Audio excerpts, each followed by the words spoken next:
En novembre 1968, l'entreprise Shindana Toys, qui est 100% black-owned et qui a vu le jour dans un quartier situé à Los Angeles, crée sa gamme de poupées qui s'appelle Baby Nancy.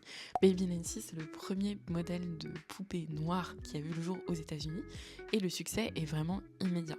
Un mois plus tard, à l'occasion de Noël, c'est plus de 8000 poupées qui ont été produites et distribuées par l'entreprise, bien entendu pour qu'elle puisse rejoindre de nouvelles familles à l'occasion de Noël. Et avant d'être une entreprise de jouets, Shindana Toys, c'est avant tout une mission d'empouvoirment et d'équité sociale, puisque ces deux fondateurs se sont rencontrés en étant tous les deux activistes pour les droits civiques et sociaux, puisqu'en fait, on est en plein dans la période de déségrégation aux États-Unis et toute la question est comment faire en sorte justement de rétablir la balance sociale et d'avoir plus d'équité entre les différents groupes. Mais avant d'aller plus loin, let me introduce myself. Moi, c'est Apolline, j'écris une newsletter qui s'appelle La Piscine où je partage mes curiosités, mes différentes explorations et il se trouve justement que le prochain sujet portera sur Shindana Toys.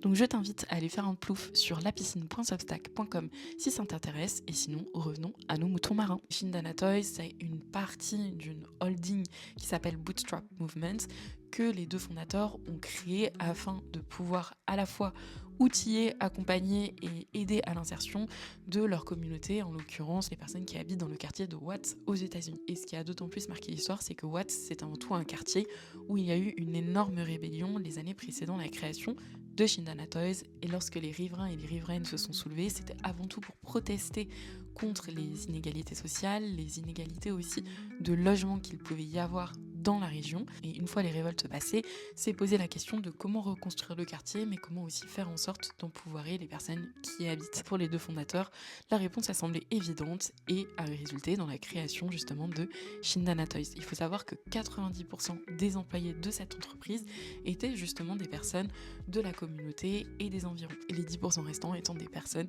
qui venaient de parcours et peut-être aussi de régions différentes. Et au-delà des chiffres de leur lancement, Shindana Toys a été une véritable comète dans l'industrie du jouet américaine et internationale puisqu'elle a complètement changé les règles du jeu. En créant cette innovation qu'est la poupée noire Baby Nancy, Shindana Toys a ouvert la voie justement à de nouveaux types de créations puisque quelques années plus tard, l'entreprise Mattel va elle aussi lancer son propre modèle de poupée Barbie noire et d'ailleurs, l'entreprise a fait un prêt de 500 000 $ pour pouvoir soutenir le lancement de Shindana Toys, a prêté des machines et a même formé des ouvriers et des ouvrières pour les aider dans leur création et la construction justement de cette nouvelle firme. Au-delà de Mattel, plusieurs grosses entreprises et banques se sont alliées pour pouvoir les aider dans leur mission et dans leur création. Et c'est sûrement ce soutien qui a permis à l'entreprise de croître aussi rapidement, puisqu'en 1971, l'entreprise a passé le cap des 1,5 million de poupées de jeux vendues, ce qui lui a permis de commencer à rembourser ses dettes. Tous les produits qui sont créés sont à l'image de Baby Nancy, c'est-à-dire qui essayent d'offrir une plus grande représentation pour les enfants de familles afrodescendantes. Leur clientèle sera à la fois américaine, mais aussi de pays comme l'Ouganda, le Kenya, la Tanzanie, etc. La preuve étant qu'ils répondaient à un véritable besoin et que les enfants comme les familles cherchaient plus de reflets dans les jouets avec lesquels ils et elles allaient pouvoir grandir. Si le sujet t'intéresse, je t'invite à aller t'abonner à ma newsletter qui s'appelle La Piscine sur Substack. On y parle dans la prochaine édition de la création justement de Shindana Toys, de ses premiers pas et le futur de l'industrie du jouet. C'est tout pour aujourd'hui, je te dis à très vite au bord du bassin.